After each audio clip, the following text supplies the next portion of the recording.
Hi everyone, and welcome to Studio Jake. I, of course, am your host, Jacob Airy. Welcome to my vidcast where I talk about things that are related to pop culture, like film or television or books, and of course, anime and manga. And that's going to be the subject of today's topic. But before I dive into it, be sure to hit that subscribe button, like, share this out, leave me a comment. It really helps me. I'm trying to get to 1,000 subscribers this year, so everything works toward the algorithm saying, hey, we like you, Studio Jake. So thank you very much. Also, I write books. I've got 3 novels out right now, and I've got a fourth one along the way. This book right here is my very first one, Cacophony. It is a paranormal novel about demons who are trying to take over a town and the angels sent to stop them. I also have my fantasy series, The Seven Royals, which is a trilogy in the making. The third book is on its way as we speak. I'm very excited about this project. It's one that I've been working really hard, and you can find all these books on Amazon or barnesandnoble.com. All right, so on to the topic at hand. Today, I thought I'd do something a little bit more lighthearted, a little bit more fun. So, it's no secret, I'm a huge anime fan. I read manga. You can go to my website, studiojakemedia.com, and see numerous reviews and manga, or I should say reviews of anime and manga. They're all over the place. I've got some new ones out this week, I think. Now, one of my all-time favorite anime is My Hero Academia. Everyone knows I'm a superhero nut. I love Marvel and DC. Although if Batman was in Marvel, I'd probably be all Marvel, but that's up for debate. Anyway, as I was saying, one of my favorite series is My Hero Academia. Now, I got into anime before I got into manga.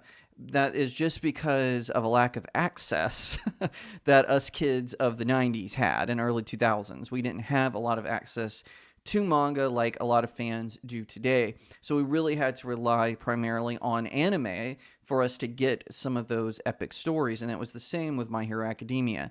I got into that show actually because I saw a trailer for it when it was still on Funimation, right? Now it's on Crunchyroll, Funimation, RIP. And, it's that really got me interested into it. I was like, wow, that looks really good. I can't remember how far along the show was whenever I started watching it, but I really got into it. I reviewed all the seasons and just dove into it with both hands. Now, I was kind of intimidated because by the time I got into it, the manga chapters were way far in advance. So I decided to dive in though, and I started reading the spin-off series. So there's a prequel spin-off called My Hero Academia Vigilantes, and then they recently released this one, which is Team Up Missions. They also have one called School Briefs, which I do not own, but more on that later. Well, I decided to just go for it, and I started collecting the mangas. So hopefully you'll see some reviews on these popping up on my website pretty soon. But I thought I'd take some time to sort of rank the number one covers. Now, there are numerous spin-offs of My Hero Academia manga. I think there's a chibi version and a couple of others. So I'm going to stick to the big four. So the main series, the prequel series, Vigilantes, the Team Up Mission spinoff, and School Briefs. So I'm going to be ranking their covers. So at the bottom, I hate to say this because I really like this series, but at the bottom is World Team Up Missions. I keep saying World Team Up. It's just Team Up Missions. Sorry about that. My Hero Academia, Team Up Missions number 1. So the reason this is my least favorite is, now Deku's at the front. You would expect this because he's pretty much the main character of the manga and the show. Occasionally they go into other characters' history, but he's primarily the main character. However, the rest on here are all, with the exception of her, they're all Class 1A people. So who's he teaming up with? His own classmates? And in this particular volume, there's Fat Gum is a character in it, and some of the characters team up with him. So why not have those characters team up with him? So, like I said, the stories in Team Up Missions are fantastic, but it's just I don't think the cover relays what the stories are about. This cover could easily be put on the main series, and no one would know the difference. So Up next, now I don't personally own a copy of this, but I am going to put it up on the screen, and that is School Briefs. So this one is third, and the reason I rank this one third is because now I don't read School Briefs. I've only read the first volume. It didn't really impress me because it's more like a school drama series. It's what they're doing in between missions and the events of the show, things like that, and the reason I rank it above Team Up Missions is because it shows them, the main characters, in their school uniforms, walkingly, seemingly, into the UA high school. So I think that one is done well. The artwork is really good on it. It looks fantastic.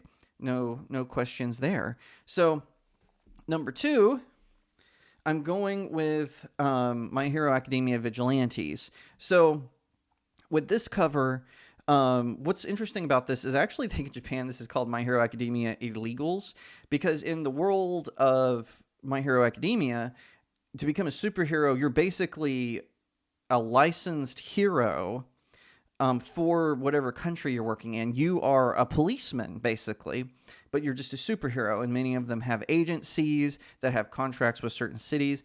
So vigilantes are not allowed. This is the main character, the Crawler, his mentor, Knuckle Duster, and in the background you see some popular characters from the main My Hero Academia series. You see Indenium, you see All Might, you see Blue Gymnast, you see Endeavor. They're all kind of in the background because this is the forefront. Now, again, this takes place before the series, at least the first part. The only thing I wish is Pop Step. Now, Pop Step is on the back she's on the back cover. She's the third main character in the series. I do wish she had been on this cover, and that's why I'm ranking it a step below. But otherwise, it conveys the message. You've got the two vigilantes, the two main characters coming sort of out of you, like they're, off to their next adventure. And then the main superheroes are in the background because they're kind of in the backgrounds of these stories. The Crawler encounters Indenium. He encounters Midnight. Now, she's not on this cover, but he does encounter her at one point. He has a really good conversation with Aizawa, who's Eraserhead, in one of the volumes, where they have kind of a talk about what heroics are and whatnot. Fantastic series, by the way. If you're looking for like an alternative comic book series, and you like the more grittier stuff, I highly recommend Vigilantes. It's a fantastic series that any nerd or geek can get behind. So, I guess you expected this now, but number 1, my favorite cover of the spinoffs, or of the mangas, is the main one, My Hero Academia. The creators of the show, and look, it's kind of a mirror image of Vigilantes. Now, obviously, Vigilantes came out after, but it's really cool how they did this. So Deku is a kid born in a society where superheroes are commonplace. He has no superpowers, but he's chosen by the world's greatest hero, at least Japan's greatest hero, All Might, to be his successor, and All Might transfers his powers to Deku. And it's just such a great story. It explores, superhero society and superhero subcultures. And as the stories go on, they get darker and darker as Deku and his friends encounter some pretty insane villains. But that's how I would rank it. So this and like I said, I don't own School Briefs, but it would be School Briefs would be number 3. So we've got number 1 is the main series, number 2 is Vigilantes, number 3 is School Briefs, and then of course number 4 is Team Up Missions, which, by the way, like I said, I highly recommend all of the My Hero Academia series for people who might be looking for an alternative to comic books. Obviously, there's indie comics. You can always go there. Check all those out. There's Common America, there's from Iconic Comics, and there's Alterna Comics. All their titles are fantastic. But if you really want to just walk into Barnes & Noble and purchase something, you don't know where to start, I would say My Hero Academia is a good place to start. That and One Punch Man if you're looking for superhero stuff. So there it is. I hope that you enjoyed this video. Like I said, let me know in the comments below what your favorite cover is, and not even just number 1s. If you have one that is from a future entry into the series, let me know in the comments. I would love to hear what you think. Thank you so much for watching this video. I hope that you'll give it a thumbs up, that you'll leave me a comment, tell me what you think, that you'll share it out with your friends, and of course, consider subscribing to Studio Jake. I cover all kinds of nerd and pop culture topics, including film, television, anime, comic books, and so much more. I hope that you'll also head over to my main website, studiojakemedia.com, where I have even more news, views, and commentary. Also, if you'd like to support the channel, head over to my locals page. That's studiojakemedia.locals.com. It's the best way to support me. I'm trying to build a little community there. I have exclusive reviews and articles, so definitely head over there and check it out. And I'll see you next time right here on Studio Jake.